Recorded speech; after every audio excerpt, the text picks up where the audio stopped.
Hola a todos, bienvenidos a nuestra penúltima sesión de nuestro curso sobre metafísica y ontología aquí en El Pensamiento en Llamas.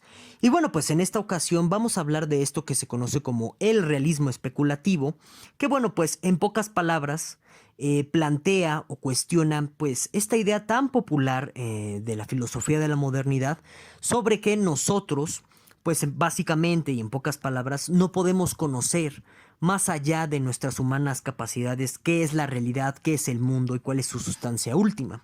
El realismo especulativo en algún sentido pues es un movimiento filosófico que pretende superar esto que se conoce como la filosofía analítica y filosofía continental por considerarlas herederas directas de la modernidad y sobre todo de esta idea que más adelante lo vamos a analizar, incluso cómo la llaman pues estos cuatro jinetes del apocalipsis, que como les llama así mi amiga, que es muy crítica de esto del realismo especulativo, pues bueno, estos cuatro jinetes los pueden ver aquí en la pantalla, que bueno, justo como les decía, pues esta idea de que quizá no podamos conocer más allá de nuestras humanas capacidades o que solamente podemos conocer lo que pues nuestra humana racionalidad, nuestro humano ser, en pocas palabras, pues puede decir de la realidad, es una idea que los realistas especulativos desafían y que bueno, pues ha generado un montón de polémicas, un montón de desacuerdos en el mundo de la filosofía.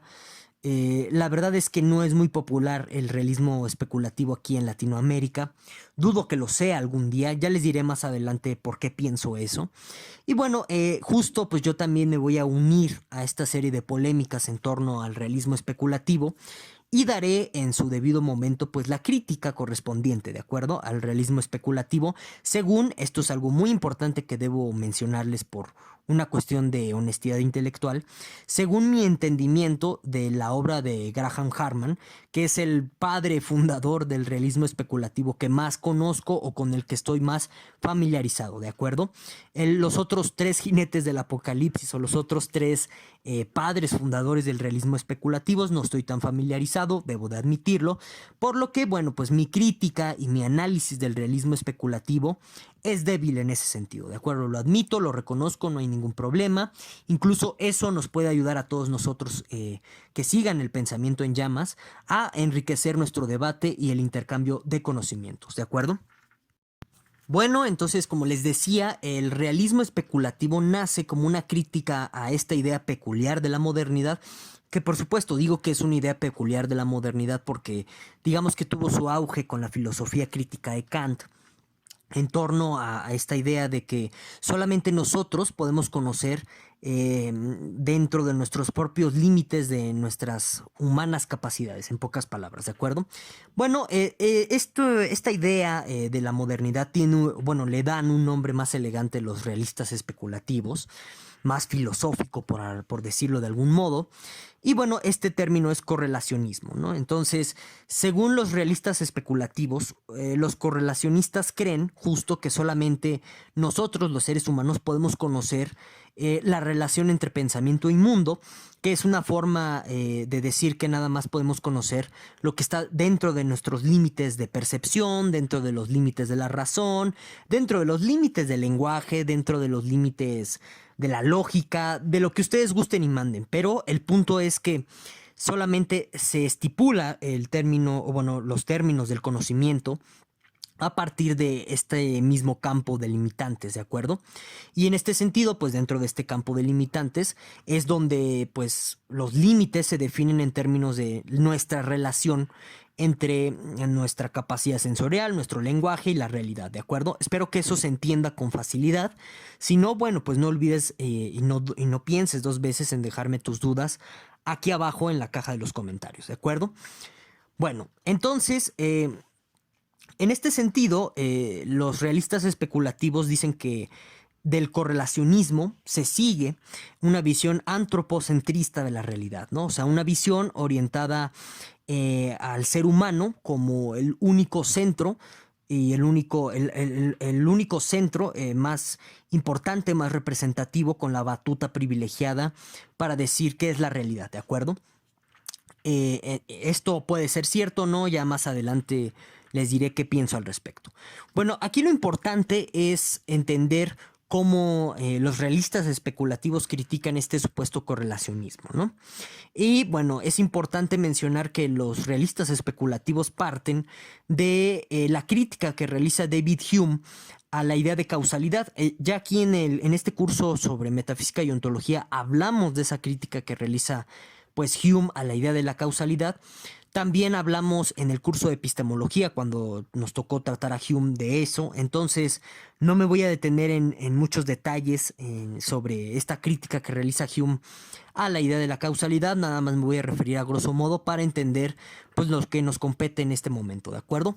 Bueno, entonces, ¿en qué consiste la crítica que realiza Hume a la idea de causalidad? Bueno, simplemente lo que nos dice Hume es que no existe una impresión que corresponda a nuestra idea de la causalidad. ¿Por qué? Porque en un sentido fáctico, lo que nosotros creemos que está unido causalmente, bueno, no son más que hechos o fenómenos o acontecimientos que se presentan con cierta regularidad, con cierta similitud, con cierta continuidad y que, bueno, por la costumbre, por el hábito, nosotros terminamos concluyendo que hay una conexión causal ahí. Pero pues en realidad no es más que eso, la mera costumbre o hábito la que nos impulsa o lo que nos motiva a decir que existe ahí una conexión causal. Entonces, a partir de esta crítica de la idea de David Hume, pues bueno, se sigue o bueno, construyen los realistas especulativos lo que se conoce como el principio de sin razón. ¿Cómo, o bueno, qué nos dice este principio de sin razón? Bueno, simplemente que nos dice que las cosas, la realidad, puede ser de una forma completamente diferente a como nosotros, bueno, pues estamos habituados a conocerla, a pensarla, incluso a hablar de ella, ¿de acuerdo?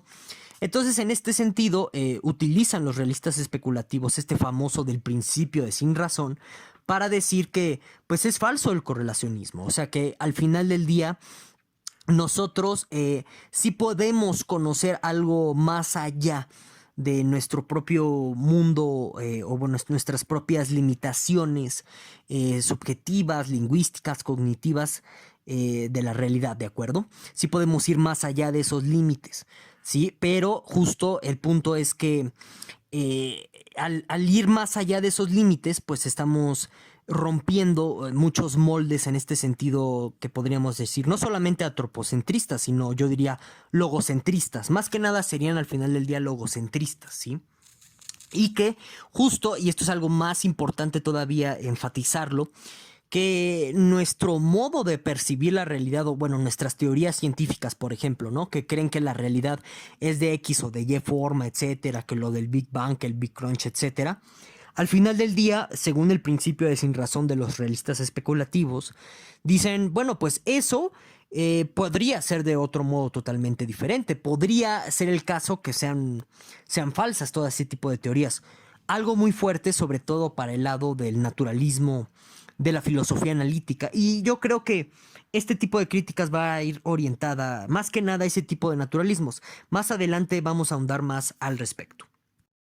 Entonces es a partir de esta crítica pues tan, digamos, tan fuerte de el principio de sin razón contra esto que llaman los realistas especulativos como correlacionismo, que ellos están renunciando a la metafísica tradicional. Y en muchos sentidos yo podría decir que los realistas especulativos son antimetafísicos, sino hasta antifilósofos de cierto tipo. Pero bueno, ese es otro tema. Entonces, justo a partir de su crítica que realizan con el principio de sin razón a esto que se conoce como el correlacionismo, pues se sigue un abandono de la metafísica tradicional. ¿Por qué? Bueno, pues porque simplemente tú ya no puedes seguir postulando entidades acorde a cierta organización racional o acorde a cierto tipo de argumentación que se basa o que parte constantemente de nuestras propias limitaciones humanas. Entonces esto pues de inmediato recuerda a Kant. Recordemos que todo el proyecto de la metafísica trascendental es realizar una metafísica determinada, es realizar una especulación metafísica considerando nuestras propias limitaciones humanas, racionales, que esto pues qué tiene que ver o bueno, qué significa, considerando las famosas categorías trascendentales. Entonces, también en algún sentido, por ejemplo, si nosotros nos vamos a a la metafísica aristotélica, bueno, pues la teoría de las cuatro causas aristotélicas parte, por ejemplo, al final del día de una cuestión lingüística de Aristóteles, ¿no? Y en este sentido, de nuevo, sí parece que tienen razón aquí los realistas especulativos, es como un intento antropocentrista, perdonen, de imponer como la visión privilegiada de la realidad, pues una cuestión meramente humana, ¿no? Como sería que el lenguaje tenga estructurado cuatro tipos de causalidades o cuatro usos del concepto de causalidad, ¿no? Y así, en este sentido, podríamos ir cada vez con otro tipo de metafísicos que ya tratamos en el presente curso, sobre cómo la metafísica tradicional, por así llamarle, tiene esta constante predisposición o predilección por pensar que la realidad es como según nosotros la estamos percibiendo y que más allá de ello pues no hay más, o que más que nada es entender a la realidad según nuestras propias estructuras lingüísticas o mentales, sin que pues más allá de esas mismas barreras o limitaciones subjetivas podamos concebir a la realidad de otro modo o con otra estructura.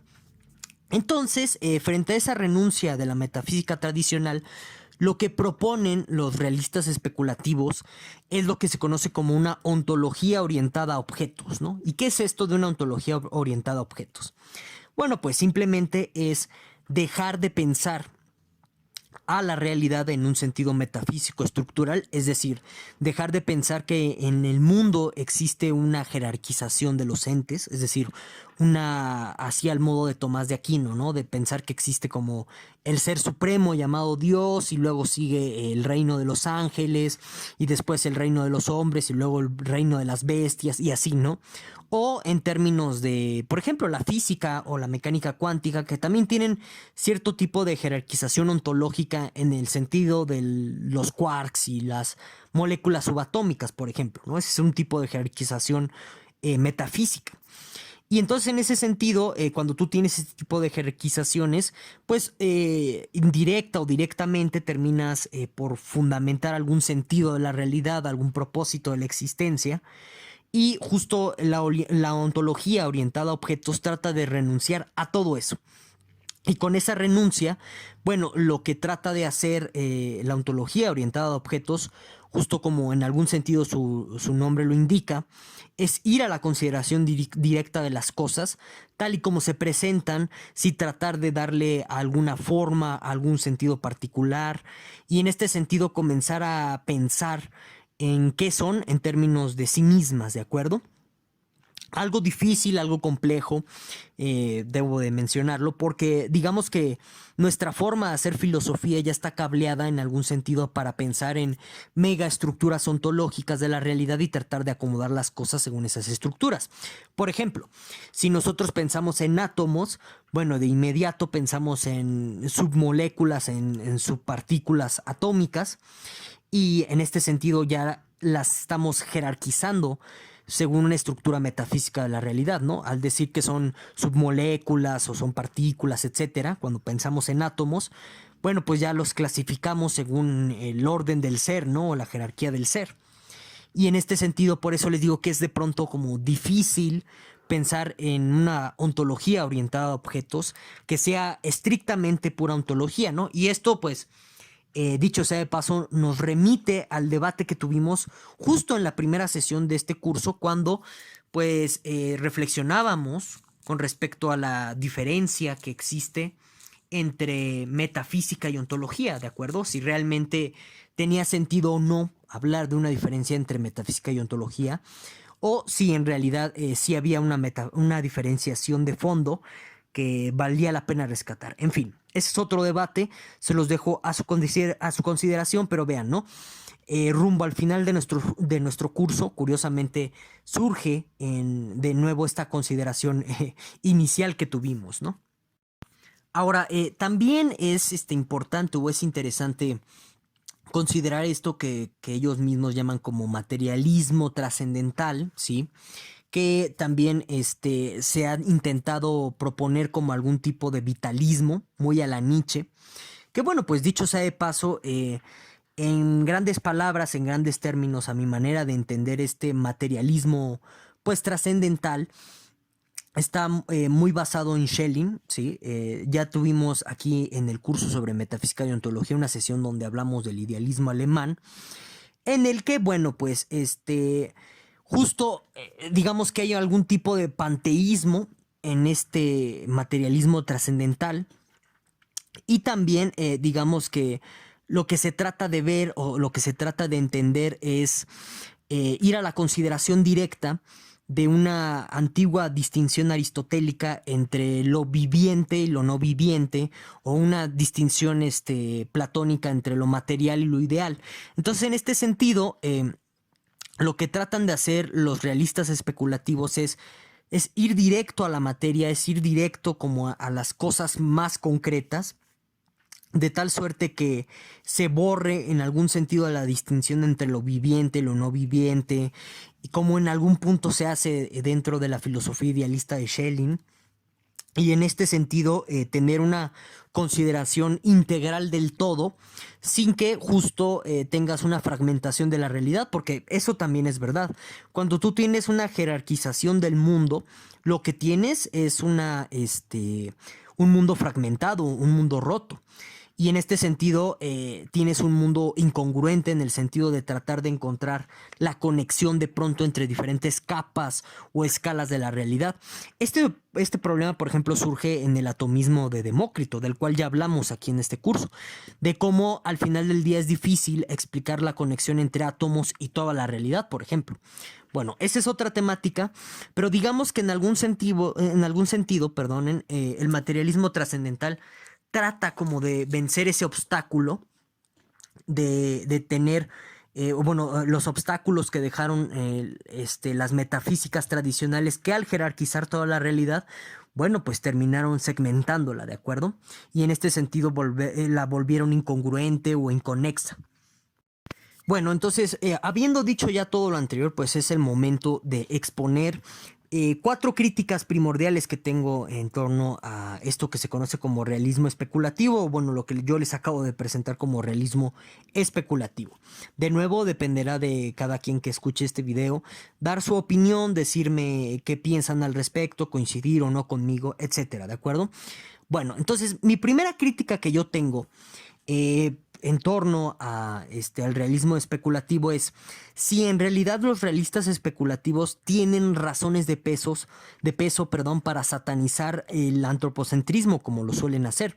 Porque parece que en realidad quizás el argumento primordial o el repudio esencial contra esto que ellos denominan como el correlacionismo es más que nada el antropocentrismo, ¿de acuerdo? Es decir, como que a ellos no les gusta o no lo ven del todo bien el que pues simplemente todo lo que podamos conocer esté dentro de la humana dimensión y que en algún sentido esa humana dimensión se privilegie, ¿no? Sobre, no sé, la animal dimensión, la dimensión de los perros, etcétera. ¿Sí? Entonces, aquí la pregunta que cabe hacernos es si el realista especulativo tiene una razón profunda para despreciar el antropocentrismo, ¿de acuerdo? Porque digamos que el antropocentrismo no está peleada con el respeto y la consideración con otras formas de vida, vidas animales, vidas biológicas, fúngicas y demás. ¿Por qué? Porque justo tú puedes diseñar cierto tipo de éticas que a partir de la humana consideración terminas considerando a otros seres pensantes o otros seres vivientes.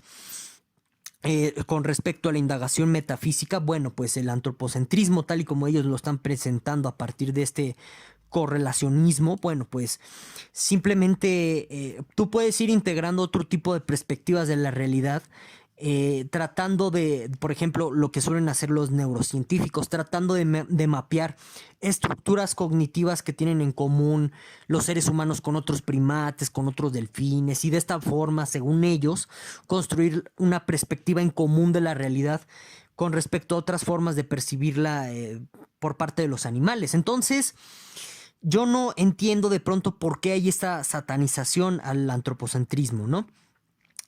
que justo si nosotros eliminamos el antropocentrismo del realismo especulativo, pues parece que no hay de entrada una razón o una motivación muy fuerte para ir en contra del correlacionismo, ¿de acuerdo?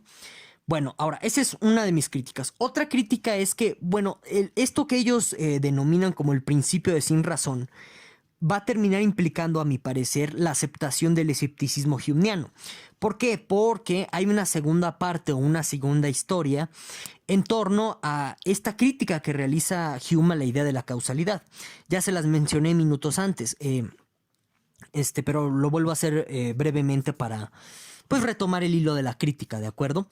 Bueno, entonces según Hume, nuestra idea de la causalidad es ficticia, no es más que producto del hábito, de la costumbre, porque ahí donde nosotros encontramos fenómenos o acontecimientos que se repiten con cierta semejanza o cierta regularidad o cierta continuidad a través del tiempo, por fuerza de la costumbre terminamos pensando que ahí existe una conexión causal, pero justo a partir de esa crítica se sigue el famoso escepticismo humeano, en el que, bueno, pues el escepticismo humeano termina por dudar de si la ciencia nos da cierto conocimiento objetivo de la realidad, pero también a final del día muchas áreas de nuestro conocimiento humano se quedan en suspenso por el escepticismo humeano a la hora de eliminar nuestra idea de causalidad. Incluso piénsenlo a nivel de lenguaje, ¿no? O sea, si nuestro concepto de causalidad es vacío, como lo cree Hume, o sea, si no es más que el producto del hábito, etcétera. Bueno, pues en realidad muchas de nuestras conversaciones no estarían sustentadas en un conocimiento lingüístico genuino de la realidad y en este sentido no nos podríamos mover en cierta forma efectivamente con éxito sobre la realidad, ¿no? Piensen en conversaciones en donde se dice cosas como, por ejemplo, ¿no? ¿Sabes qué? No pongas la mano en el sartén, ¿no? Le dices a un niño porque te va a quemar ese sartén. Bueno, en ese porque hay una conexión de causalidad, ¿no? Si fuera si fuera ficticia la idea de la causalidad o si fuera más que un puro hábito, etcétera, pues podría suceder el caso que el niño no se queme, ¿no? Pero, híjole, parece que las prácticas, parece que pues por cuestiones estadísticas eso no sucede, entonces tal parece que cuando tú le dices eso al niño, si hay un contenido una referencia o una idea de una causalidad intrínseca en la realidad, ¿no? En algún sentido. Entonces, digamos que por ello aceptar el escepticismo humeano que se seguiría del principio de sin razón que tienen los realistas especulativos, pues sí sería algo complejo o algo que no podríamos aceptar según lo que podemos nosotros observar en ciertas prácticas, como este ejemplo que les acabo de dar del niño, ¿no? Ahora, sí voy a puntualizar el por qué sí se sigue este escepticismo humeano del principio de sin razón. Porque como el principio de sin razón está basado en esta crítica de la idea de la causalidad humeana, bueno, pues al momento o a la hora de estar basado en ello y tener esta consecuencia, el principio, la crítica que realiza Hume a la causalidad, también tiene esta consecuencia, el principio de sin razón, a la hora de plantear que la realidad podría ser de otro modo. Y cuando justo están diciendo este tipo de cosas los realistas especulativos, están diciendo que no existen cosas como la causalidad. Y esta es una forma de ir en contra de la ciencia. Bueno, este es su principal punto o objetivo o fuerte al tratar de realizar este tipo de críticas anti-antropocentristas, ¿no? Vamos a denominarlas así. Y ahí está el problema de la evidencia, ¿no? O sea, ¿cómo le podría ser el realista especulativo para ir en contra de toda la evidencia científica de que, pues al final del día nuestras teorías científicas tienen cierto grado de funcionabilidad, ¿no? Entonces, en ese sentido, quizás si la ciencia no describiera en alguna forma cómo es, de hecho, la realidad, pues quizás no funcionaría, ¿no? ¿Por qué? Bueno, piénsenlo así, ¿no? Si quizás nuestra termodinámica no explicara cómo funcionan los gases, bueno, a lo mejor una locomotora no se mueve, por ejemplo, ¿no?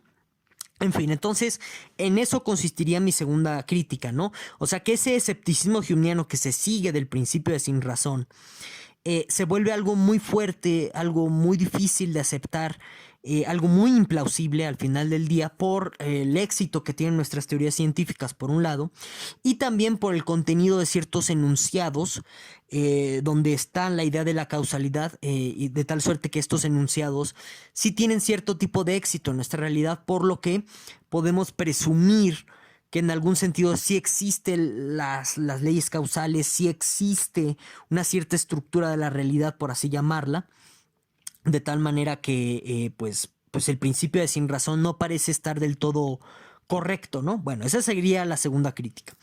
Ahora, la tercera crítica al realismo especulativo tiene que ver con esto que ellos denominan la ontología orientada a objetos. A mi consideración, esto ya está en Husserl, esto ya está en Heidegger, en los analíticos, en un señor que se llama Meinong, olvidé ponerlo en la diapositiva, ay perdonen, que justo tanto en Husserl, Heidegger y Meinong, en algún sentido están hablando de vivencias. Y en este sentido, no perdamos de vista que, por ejemplo, dentro del enfoque fenomenológico, que Meinong, este analítico, que ha sido recuperado por los filósofos analíticos australianos dialeteístas. Del dialeteísmo ya hablamos en la sesión pasada. Bueno, al tener cierto tipo de fenomenología en donde su noción principal es la de vivencia, y eso implica ir a las cosas en sí, ir a las cosas directamente, bueno, uno escucha hablar de la ontología orientada a objetos y eso te hace pensar de inmediato en este tipo de conceptos fenomenológicos, en donde lo que se pretendía hacer era dejar de pensar en estructuras últimas de la realidad en un sentido metafísico e ir directamente a lo que se presentaba en la vivencia, en la experiencia, y de esta forma tratar de sacar la esencia de las cosas, ¿de acuerdo? La esencia del mundo en un sentido ontológico, no estructuralista. Y a mí me parece que lo que tratan de hacer los realistas especulativos va en la misma tónica, va en el mismo camino. Ahora, también esto del materialismo trascendental pues ya está en Schelling, por lo que les acabo de exponer, y en más detalles hay un video sobre el idealismo alemán aquí en el Pensamiento en Llamas. Y bueno, y ustedes me dirán, ¿y eso qué importa? Que ya esté la ontología orientada a objetos tanto en Husserl como en Heidegger como en Meinong, y que el materialismo trascendental ya estuviera en Schelling. ¿Qué importa? Bueno, es que irónicamente esto termina diciéndonos que son antecedentes filosóficos de lo que, bueno, pues los realistas especulativos llaman correlacionistas. Entonces, ¿qué quiero decir con ello? Que esto de la ontología orientada a objetos, en un sentido de historia de las ideas, ya está presente en los correlacionistas. De hecho, se fundamenta en los correlacionistas. Si ustedes se ponen a pensar, ¿por qué? Porque no parece que nosotros podamos tener un acercamiento a las cosas, a lentes, como le quieran llamar, sin algún tipo de teoría de relación sujeto-objeto. Es muy difícil nada más pensar en puros objetos.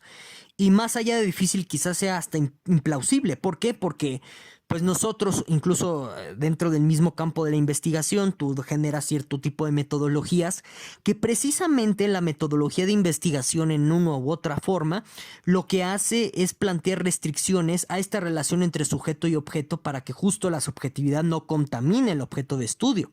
Eso se hace incluso hasta cuando tú haces exégesis de interpretación. Construyes ciertas metodologías para proteger a la lectura de tu propia cosecha subjetiva, ¿no? Y no terminar como Ernesto Castro diciéndole a Wittgenstein homosexual y qué sé yo, tantas cosas, ¿no? Para supuestamente criticarlo. Bueno, entonces, irónicamente, los realistas especulativos usan lo que quieren criticar, es decir, al propio, lo que ellos mismos denominan correlacionismo, lo utilizan para criticarlo, o bueno, lo utilizan para crear supuestamente una nueva forma de hacer ontología, una nueva forma de hacer metafísica, que sería esta dichosa ontología orientada a objetos, ¿no? Entonces, por eso yo digo que no hay, o sea, como a veces se suele presentar el realismo especulativo, no hay una ruptura o una superación del realismo especulativo frente a la filosofía analítica y la filosofía continental. En realidad es una continuación de la filosofía continental, más que nada por este tipo de, digamos, influencia tan peculiar que hay de la fenomenología en la hermenéutica, de lo cual yo les hablé ya en el curso sobre la filosofía del lenguaje aquí en el Pensamiento en Llamas. Bueno, entonces esa sería la tercera crítica que realizaría a esto que se conoce como el realismo especulativo. Ahora, la cuarta. A mí me preocupa en un sentido, digamos, ideológico el realismo especulativo, en especial porque ya he escuchado que no sé si sea para empezar una buena interpretación que tengan estos personajes sobre el realismo especulativo, pero ya he escuchado a ciertos personajes abogar o defender o exponer ciertas ideas del realismo especulativo de carácter, bueno, son personajes de carácter conservador, de ultraderecha o de extrema izquierda, no lo sé. El punto es que en el radar político, incluso hasta geopolítico, tienen manifestaciones ideológicas bastante estridentes. Y esto no es de extrañar porque, de nuevo, y esta sería mi cuarta crítica, en lo ideológico el realismo especulativo implica en algún sentido un tipo de filosofía política y un tipo de ética deshumanizadas que son bastante peligrosas, sobre todo para países como Latinoamérica, que somos países de tercer mundo y que necesitamos más que nada una ética y una política humanizadas que estén orientadas hacia una respuesta humanitaria integral de nuestras crisis sociales sin caer en los estridentismos políticos de tipo antifa o tipo ultraderecha, ¿de acuerdo? Y bueno, y ustedes me pueden decir, bueno, ¿y eso qué? Que tenga esas implicaciones ideológicas. Si el realismo especulativo es cierto, pues que se quede. Sí, claro. El punto aquí es, más que una crítica, quizás a lo mejor esto es como una prevención o es algo para prender los focos, porque se pueden generar ciertos discursos peligrosos a partir de esta deshumanización generada por el realismo especulativo. Cosa que, por ejemplo, ya comienza el realismo especulativo a ser popular en España. Y justo por las necesidades sociales que tenemos aquí en Latinoamérica, si ustedes se dan cuenta, somos más propensos en Latinoamérica a ciertos discursos de izquierda por las condiciones materiales adversas en las que vivimos en el tercer mundo.